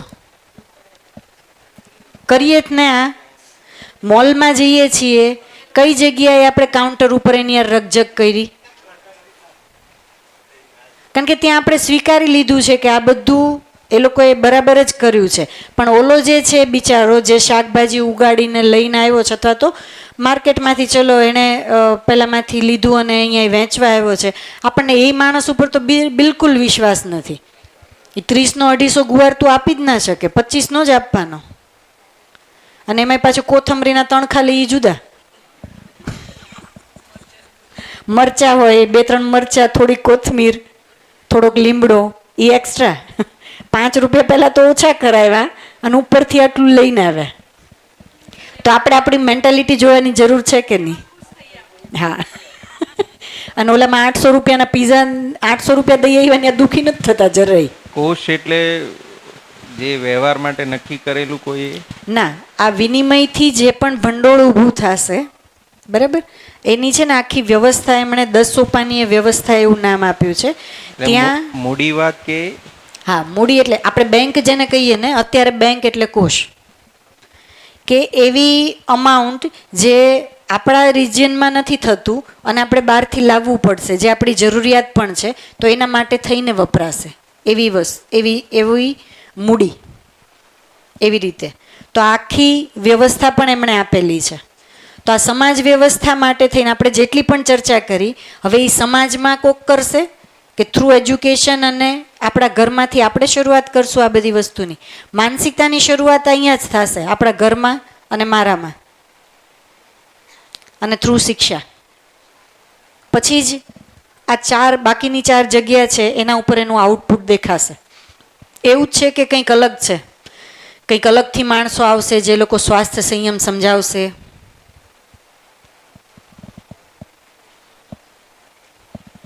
તો આ બધી વસ્તુ નાની નાની બાબતો છે, એના ઉપર આપણે લોકો વિચારી શકીએ કે કેવી રીતે આપણું એ ધ્યાન જાય. કારણ કે આપણને પાસે પણ આ બધું નોલેજ તો છે જ નહીં ને. જેમ કે ફાર્મસીના પ્રોફેસર્સ છે, હું તો એની સાથે બેસીને લગભગ સ્વાસ્થ્ય સંયમ ઉપર વાત કરતી હોઉં. દવાની જે પેલી સ્ટ્રીપ છે એના ઉપર એક રેડ લાઈન દોરેલી આવે, ખબર છે? ઘણામાં દોરેલી આવે, ઘણામાં દોરેલી ન આવે, એનો કંઈક મતલબ છે. એઝ અ લેમેન આપણને ખબર જ નથી. અમુક ટીકડીઓ છે એમાં વચ્ચે એક લાઈન દોરેલી હોય, અમુક ટીકડીઓ આખી ગોળ જ હોય, એનો કંઈક મતલબ છે. જેમાં વચ્ચે લાઈન દોરેલી છે એને અડધી લઈ શકો, જેમાં લાઈન નથી દોરી એને અડધી ક્યારેય ના લઈ શકો. આ બધું આપણને ક્યાં ખબર છે? આપણે એને હુડીથી કટકો કરીને લઈ લઈ, એટલે ઓલી દવા તૂટતી નથી ને, કારણ કે એમાં લાઈન જ નથી એટલે તૂટે નહીં. તો સુડીથી કટકો કરવાનો, તો એ દવા પછી તમને અસર જ ન કરે. પછી કે આ ડૉક્ટર બરાબર નથી, પણ એ દવાને એકચ્યુઅલી એમ લેવાની જ નહોતી, એ દવા આખી જ લેવાની હતી. બરાબર. ફાર્મસીમાં તે મીન્સ કે મેડિકલ સાયન્સમાં તે બહુ સરસ સરસ પ્રયોગ થયા છે. અમુક અમુક તો આપણે એમ કહી શકીએ, એ લોકો એને NDDS કે નોવેલ ડ્રગ ડિલિવરી સિસ્ટમ. જે દવા જે ઓર્ગનમાં જઈને કામ કરવાની હોય એના ઉપર એ લોકો એ જે લેયર બનાવે એ એવી રીતના હોય કે અહીંયા મોઢામાંથી હું લઉં અને મારા એ ઓર્ગન સુધી પહોંચે ત્યાં સુધીમાં એ બધા પડ જે છે એ ઓગળી જાય અને એક્ઝેક્ટ એ જગ્યાએ જઈને એ દવા જે છે એ ખુલે. એટલી બધી હદે એ લોકોએ પ્રયોગ કર્યા છે. તો એ બાબતે તો એમની કૃતજ્ઞતા હોવી જ જોઈએ ને, કે જે ઓર્ગનમાં જઈને એ દવા કામ કરવાની છે ત્યાં જઈને છે કે ખુલે અને ત્યાં જે દવા કામ કરે એનું. તો એના માટે થઈને એ દવા મોઢામાંથી નાખીને જ્યાં સુધી પહોંચશે ત્યાં સુધીમાં કેટલું લેયર બનાવવું, અને એ પણ એડિબલ હોવું જોઈએ ને, જે આપણે ખાઈ શકાય એવું, જે શરીરમાં હાનિ ન પહોંચાડે એવું. તો એ કેટલું એ બનાવશે જેથી કરીને એ જે 2 ગ્રામ દવા જે છે એ એક્ઝેક્ટ કિડનીમાં જઈને કામ કરે. તો એનો એક ટાઈમિંગ જોવો, તો આ બધો તો સ્ટડી માનવ જાતે કર્યો જ છે ને. તો એ બધી વસ્તુ આપણે બાળકોને દેખાડી શકીએ કે કેટલો સ્ટડી કર્યો. જેમ કે એક બીજું ધ્યાન મારું એ પણ ગયું, આપણને કંઈક બીમારી થાય ને તો ડૉક્ટર આપણને પૂછે કે દવા લેવી છે કે ઇન્જેક્શન. આપણે શું કહીએ? ઇન્જેક્શન આપી દો ને ફટાફટ પતી જાય. કરીએ છે શું કામ? કારણ કે મારે તરત ઊભા થઈ જવું છે ને ફરીથી કામે લાગી જવું છે. હવે ઇન્જેક્શન કેમ કામ કરે છે ને દવા કેમ કામ કરે છે, મેં આપણે ક્યારેય વિચાર કર્યો? આપણા આખા જીવનયાત્રા દરમિયાન જેટલી એન્ટીબાયોટિક દવાઓ અથવા તો એવી વસ્તુઓ જે આપણા શરીર માટે નથી બની, કેમિકલ છે, એનો જેટલો આપણે યુઝ કરશું એટલી આપણી કિડનીને લોડ વધશે. કારણ કે કિડની એક એવો શું કહેવાય ગેટ છે જ્યાંથી એવી કોઈ ખોટી વસ્તુ જે શરીર માટે થઈને બરાબર નથી એને ઈ ત્યાંથી આગળ નહીં જવા દે. આવું જ છે ને કંઈક. મીન્સ કે એ ચોકીદાર છે. આપણે મેડિકલ સ્ટુડન્ટને જ પૂછીએ. હા, એટલે જે ટોક્સિક હોય ને બધા આપણા શરીરના એ કિડનીથી બહાર નીકળે, એમ કિડનીથી ક્લિયર થાય. બરાબર. આપણું લોહી એટલે શુદ્ધ હા, થાય. કિડની જે વસ્તુને બાયફર્ગેટ કરે ને કે આ બરાબર છે, આ બરાબર લીવરમાં નથી. પણ થાય, લીવરમાં બી એનું મેટેબોલાઇઝ થાય બધી drugs. બરાબર. તો વધારાની હોય. કિડની એકચ્યુઅલી આપણા માટે થઈને એ એક શું કહેવાય ચોકીદારનું કામ કરે છે કે આમાંથી કેટલી વસ્તુ અંદર જવી જોઈએ અને કેટલી ન જવી જોઈએ. તો ખોરાક એમ થ્રુ નહીં, આપણા બોડીમાં હોય ને એને બહાર કાઢે બોડીમાંથી. હા કાઢે જતી ખરી, તો પણ રહી પેલા આઈડેન્ટિફાઈ થાય ને, આઈડેન્ટિફાઈ થાય તો બહાર કાઢશે ને. હા, બરાબર. તો એ જે કામ છે એ ત્યાં થાય છે, એટલે મેક્સિમમ લોડ જે છે આપણે જે પણ આ કેમિકલ્સ આપણા શરીરમાં નાખશું એનો લોડ કિડની ઉપર આવે છે. એટલે જ એમ કહે છે કે જેટલી એન્ટીબાયોટિક્સ વધારે ખાધી હશે એટલી કિડની ડેમેજ. કારણ કે કિડનીનો લોડ તો વધી ગયો ને, એટલે કિડની ડેમેજ. બરાબર. હવે જ્યારે આપણે દવા ગળીએ છીએ ત્યારે દવા એ જે છે એ બધા ઓર્ગનમાંથી પાસ થાય છે, કિડનીમાંથી પણ પાસ થાય છે. એટલે એને આઈડેન્ટિફાઈ કરે કે આમાંથી આટલો પોર્શન જે છે એ આ બરાબર છે, બાકીનો પોર્શન જે એને ઉપરના જે લેયર છે એને એ મીન્સ કે બહાર કાઢવા માટે થઈને મોકલી દે છે, ને જે પાર્ટ શું કહેવાય શરીર માટેનો છે એને અંદર મોકલી દે છે. બરાબર. હવે જ્યારે ઇન્જેક્શન લઈએ ત્યારે શું થાય છે? એ ડાયરેક્ટ બ્લડ સીધું બ્લડમાં. તો ક્યાંય કોઈ રિસ્ટ્રિક્શન નહીં, આ તમારા માટે બરાબર, શરીર માટે બરાબર છે કે બરાબર નથી. કિડની કરશે ફંક્શન, પણ એના ઓલામાંથી પાસ થયેલી વસ્તુ નથી, સીધું બ્લડમાં ભળી ગયું. એમ કિડનીમાં તો બ્લડમાંથી જ આવે. એટલે ધારો કે આપણે મોઢેથી લીધી દવા હા. તો એ આંતરડામાં જશે, હા. ત્યાંથી લોહીમાં જશે, અને હા. લોહી થ્રુ પછી કિડનીમાં જશે. હા. અને ઇન્જેક્શનથી ડાયરેક્ટ લોહીમાં જતી રહેશે, હા, ત્યાંથી બી એટલે કિડનીમાં સીધું એ લોહી લોહીમાં ભળી જાય છે. એટલે ઇન્જેક્શનથી જે પણ દવાઓ આપવામાં આવે છે એ આપણને ઇફેક્ટ એ બહુ જલ્દી કરે છે અને એ આપણા માટે હાર્મફુલ એ વધારે છે. એટલે કે ટાઈમ લાગે ને. આપણે ઓરલી દવા લઈએ તો હજી જાય, સ્ટમકમાં જાય, પછી હા. ઇન્ટેસ્ટાઇનમાં જાય, ત્યાંથી પછી તો લોહીમાં આ જાય. બધી આમાં જગ્યાએ direct ચેક લોહીમાં જતું થઈને રહે, આખી એટલે ફટાફટ. સિસ્ટમમાંથી જાય છે. જેટલું બરાબર નથી એટલું સાઈડમાં પણ નીકળતું જાય છે, ઓલામાં એ સીધું જ પહોંચી જાય. અને તો ઇન્જેક્શનથી જેટલી પેલી આપવામાં આવે છે કે આપણને એમ થાય કે ફટાફટ ઊભા થઈ જઈએ, એટલું જ આપણા માટે હાર્મફુલ છે. એટલે આ બધી બાબતો મને એવું લાગે કે આપણને ખબર હોવી જોઈએ ને. આ તો આપણું જેટલી જગ્યાએ ધ્યાન જાય છે ત્યાં આપણે કરીએ છીએ, બાકી આપણું ધ્યાન નથી જતું, એટલે આપણે ચલાવ્યા કરે. પછી એમ આપણને લાગે કે હવે આપણું શરીર જે છે એ ખરાબ થઈ ગયું. પણ કર્યું તે આપણે જ છે. આપણો ખોરાક, શ્રમ વગરનું જીવન, આ બધું કરી કરીને આપણે બનાવ્યું છે. તો અલ્ટિમેટલી આપણું જ આચરણ છે જે આપણને રિફ્લેક્ટ થાય છે. તો આખી જે સમાજ વ્યવસ્થા જે છે એમાં જે પણ રિફ્લેક્શન છે તો એના માટેનો જે બેઝ છે એ આપણા પરિવારમાંથી ચાલુ થશે. પરિવારમાં અને થ્રુ શિક્ષા સંસ્કાર. તો આપણી કેટલી મોટી જવાબદારી છે.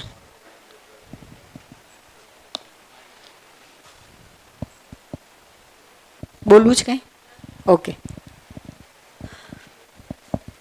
તો અત્યારે સમાજમાં જે વ્યવસ્થાને લઈને આપણી વાત થઈ એમાં કોઈને કંઈ પ્રશ્ન હોય તો શું લાગે છે હવે સમાજ સુધારણાનો કાર્યક્રમ હાથમાં લેશું કે સ્વ સુધારણાનો? તો કૃપા સ્વ ઉપર ચાલુ કરી દઈએ, બાકીની બધી વસ્તુ ઓટોમેટિક વ્યવસ્થામાં આવી જશે.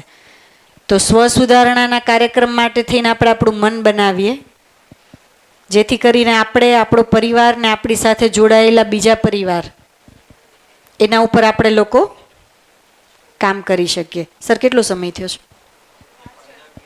ઓકે. કારણ કે આની પછીનો ટોપિક છે એના માટે બ્રેક પછીના સમયમાં આપણને રિક્વેસ્ટ કરવામાં આવી છે. તો મીનવાઇલ હું થોડુંક આ જે વસ્તુ છે એને સમજવા માટે કઈ પ્રોસેસ છે એની થોડીક વાત કરી દઉં. વિનિમય કોષ. વિનિમય એટલે આદાન પ્રદાન. મીન્સ કે આપણે દર વખતે પ્રયત્ન એવો કરીએ છીએ કે હું ઓછું આપું અને વસ્તુ વધારે લઈ લઉં, જ્યારે શું હોવું જોઈએ એ ભાવના તો નથી આવતી, કારણ કે મારી પાસે છે જ નહીં, વધારે જ દઉં કેવી રીતે? તો એના માટે થઈને આપણે જે અમીર ગરીબ અને સમૃદ્ધને સમજ્યા હતા એ સમૃદ્ધ બનવું પડશે. સમૃદ્ધ બનશું ત્યારે વધારે દઈ શકશું. હે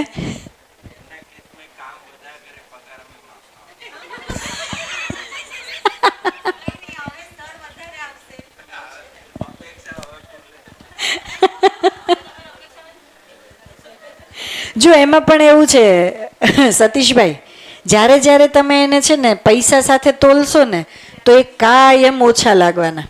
વસ્તુ સાથે તોલો. મીન્સ કે મારે આખા વર્ષમાં કેટલા ઘઉં જોઈએ મારા ઘરમાં, એ વસ્તુ હું નક્કી કરું તો ખેતરમાં જેટલા ઉગ્યા છે બધા સાચવીને રાખી શકીશ? 1 ગુણ કે 1.5 ગુણ, વધીને 2 ગુણ આપણા ઘરમાં મહેમાન વધારે હોય તો બરાબર એટલા જ સચવાશે, અને 1 વર્ષમાં આપણે એટલા જ ખાઈ શકશું. તો વસ્તુનો તમે અમસ્તાઈ ક્યારેય સંગ્રહ નહીં કરી શકો. પૈસા આવી ગયા એટલે પૈસાનો સંગ્રહ કરી શકશો. હવે એને તમે વસ્તુમાં કન્વર્ટ કરો, વસ્તુનો સંગ્રહ ક્યારેય થશે જ નહીં, કારણ કે એ બગડી જ જવાની છે. તો તમારે જેટલો ઉપયોગ કરવાનો છે એટલી જ તમે ખરીદશો. એને જેટલું વસ્તુમાં કન્વર્ટ કરશું એટલું આપણને સમજાશે. પણ જ્યાં સુધી એ કરન્સીના ફોર્મમાં છે તો એનો સંગ્રહ થશે જ. એટલે જ પહેલાંના સમયમાં જે બાર્ટર સિસ્ટમ હતી, વસ્તુની સામે વસ્તુ, પૈસા ક્યાં ત્યારે ચાલતા હતા? જેમ કે શું કહેવાય, ગામડામાં અમુક જે લોકો હતા, પેલા કુંભાર હોય, પછી સુથાર હોય, એ લોકોને આપણે શું કહેવાય ઘઉંને એવું જ આપતા ને. એ લોકો આખા વર્ષમાં જે પણ આપણું બધું કામ હોય એ આપણું કરી દેતા અને આપણે એના બદલામાં ધાન જ આપતા. એને ક્યાં પૈસા આપણે આપતા? સુખડી કહેવાય, સુખડી. તા કરતા જ આપણે. બનાસકાંઠામાં સુખડી કહેતા. તો એ વસ્તુને આપણે વિચારવી પડશે કે વસ્તુનો ક્યારેય સંગ્રહ ન થાય. તો જેવી આ કરન્સી આવી ગઈ એટલા માટે થઈને આપણું ધ્યાન એ બાજુ વધારે થાય છે, કેટલું વધારે મારી પાસે હોય, કારણ કે એનો સંગ્રહ કરી શકાય છે. અને એમાંય તમે એને બેંકમાં મૂકી દો એટલે આપણને તો એ જે ફિગર છે એ વધતો વધતો જ દેખાય છે. વસ્તુના ફોર્મમાં એને જોશો તો ધ્યાન આવશે કે વસ્તુ તો તમારે વાપરી જ નાખવી પડશે. તો આવી જ રીતે આપણે વિનિમયને પણ જોઈ શકીએ કે કેવી રીતે વિનિમયની આપણી સિસ્ટમ હોય કે કોઈ વ્યક્તિએ જે શ્રમ કર્યો છે એનું આપણે સન્માન કરી શકીએ. બરાબર? તો હવે થોડીક એ ચર્ચા કરી લઈએ કે અમે જે આ 4 દિવસથી તમારી સામે વાત કરીએ છીએ એને તમારી સામે જે મૂકીએ છીએ એ એક આજે આખું એક દર્શન છે. બરાબર? આ પ્રકારની જે પરિચય શિબિર હોય છે એ પરિચય શિબિર થ્રુ આપણને ખાલી એક બર્ડ વ્યૂ મળે છે કે આવું કંઈક છે જેની અંદર આવા બધા પ્રશ્નોના જવાબ છે. હવે સામેવાળી વ્યક્તિને બોલતા સાંભળીએ ને એટલે આપણને મજા જ આવે કે આ તો બહુ સરસ છે, મજાનું. જેમ કે કોઈ એક બહુ સરસ શું કહેવાય ગિટાર વગાડતું હોય તો આમ આપણને આમ અભિભૂત થઈ જાય ને એ ગિટાર આપણા હાથમાં આવ્યું હોય તો બરાબર, આજુબાજુના લોકો સાંભળી ન શકે. તો સામેવાળો એ ગિટાર વગાડે ત્યાં સુધી સુરીલું લાગે, કારણ કે એમનું સત્વ છે ને, જે બોલે છે એનું સત્વ છે. હવે એ કેવી રીતે મારું બની જાય તો એ ગિટાર મારે વગાડતા શીખવું પડશે. બરાબર? તો મારા ઉપર મારે કામ કરવું પડશે. તો જેમ વારે વારે અમે તમારી સાથે રોજ વાત કરીએ છીએ કે આ કન્ટેન્ટના સતત ટચમાં રહેવું પડશે, વારે વારે આનો અભ્યાસ કરવો પડશે. નહીં તો અમે જશું પછી આવતા શનિવારે હું કદાચ કોઈકને ફોન કરીશ તો કે તમે આવીને બોલી ગયા, પણ એવું કંઈ થતું નથી. તો આવું નહીં જ થાય, કારણ કે એ ગિટાર મેં વગાડ્યું હતું એ મારું શીખેલું હતું એ પ્રમાણે મેં તમને કીધું હતું. તમારે તમારું ગિટાર વગાડતા શીખવું પડશે, તમારું પોતાનું સ્વત્વ બનાવવું પડશે એને. તો એની માટેનો પ્રયત્ન પણ તમારો હશે. તો બહુ શરૂઆતમાં મારી જાતને મારે વારે વારે ધકેલવી પડશે કે મારે આ વસ્તુ સમજવું છે, તો હવે મારે એની માટે સમય કાઢવાનો છે. તો એની માટે થઈને હું મારું પ્લાનિંગ કરું કે સતત આ કન્ટેન્ટના ટચમાં કેવી રીતે રહું. એક વખત આપણી એક મેન્ટલ એવી સ્થિતિ બની ગઈ કે ઓકે હવે મારા મગજમાં એ 24/7 ચાલે જ છે, પછી એ સ્થિતિ બનશે કે મારે મારી જાતને ધકેલવી નહીં પડે, એ વસ્તુ આપોઆપ થતી હશે. તો તમે ઓનલાઈન એની જે શિબિરો છે એ જોઈ શકો. આપણી આ જે શિબિર છે એ પણ યુટ્યુબ ઉપર છે, એને પણ જોઈ શકો. આને લઈને જે પણ બુક્સ લખાણી છે એનું પઠન પણ ઓનલાઈન અવેલેબલ જ છે, એ પણ તમે કરી શકો. પણ જો આપણને એક વખત એ ફિક્સ થાય આપણામાં કે આ મારે કરવાની વસ્તુ છે તો થશે. આ ગિરીશભાઈની જરૂરત છે, એન્જલ સ્કૂલની જરૂરત છે, તો નહીં થાય. મારી જરૂરત છે, મારા પરિવારની જરૂરત છે, એ ફિક્સ હશે તો આપણા માટે થઈને આ કામ થશે. અને આને લઈને ઘણી બધી સંસ્થાઓ પણ છે જ્યાં જઈને આપણે આનું અધ્યયન પણ કરી શકીએ. અને તમારા લોકો માટે થઈને એક વાત એ સારી છે કે સતીશભાઈ ને ગિરીશભાઈ આના માટે રેડી છે કે તમારા લોકોને અહીંયા ને અહીંયા રહીને કંઈ અધ્યયન કરવું હોય અથવા ક્યાંય જઈને અધ્યયન કરવું હોય તો એના માટેની જે પણ પ્રપોઝલ છે એ તમારી સામે મૂકશે. તો હવે આનાથી મોટો ચાન્સ કોઈ આપણને ના આપી શકે. બરાબર? આપણે જેને ઓલું સ્પૂન ફીડિંગ કહીએ છીએ, તો આટલું આપણે માટે વ્યવસ્થા થઈ શકે કે તમારા માટે એ અનુકૂળતા કરી દેવામાં આવશે, તમારી સ્થિતિ બની છે તો.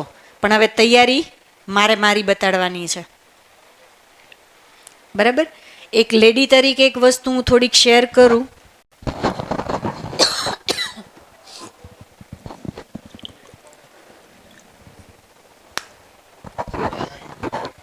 કારણ કે આ બધા વર્કશોપ હોય ને એ 7 દિવસના 8 દિવસના એવું હોય, અને આ અધ્યયન જે છે એ તો ખાસો લાંબો સમય ચાલે.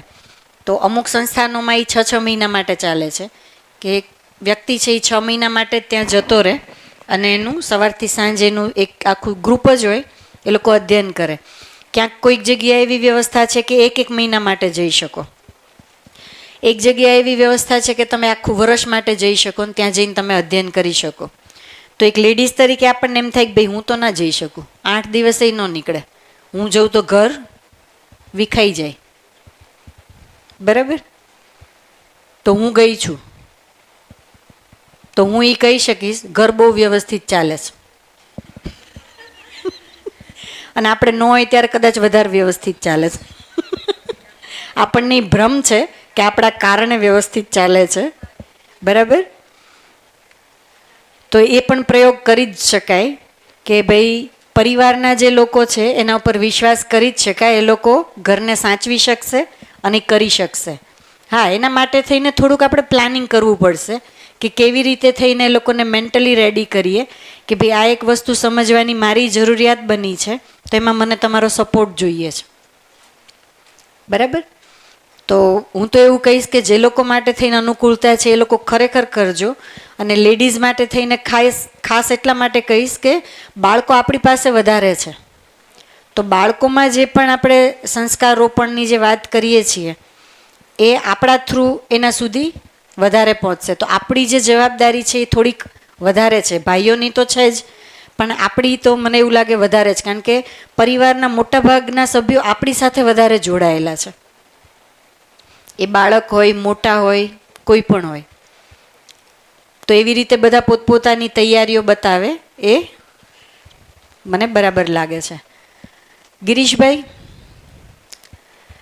આપણે શું કહેવાય ફીડબેક માટે કે ઓલા બપોરના સેશન માટે આપણે થોડુંક એવું વિચાર્યું હતું.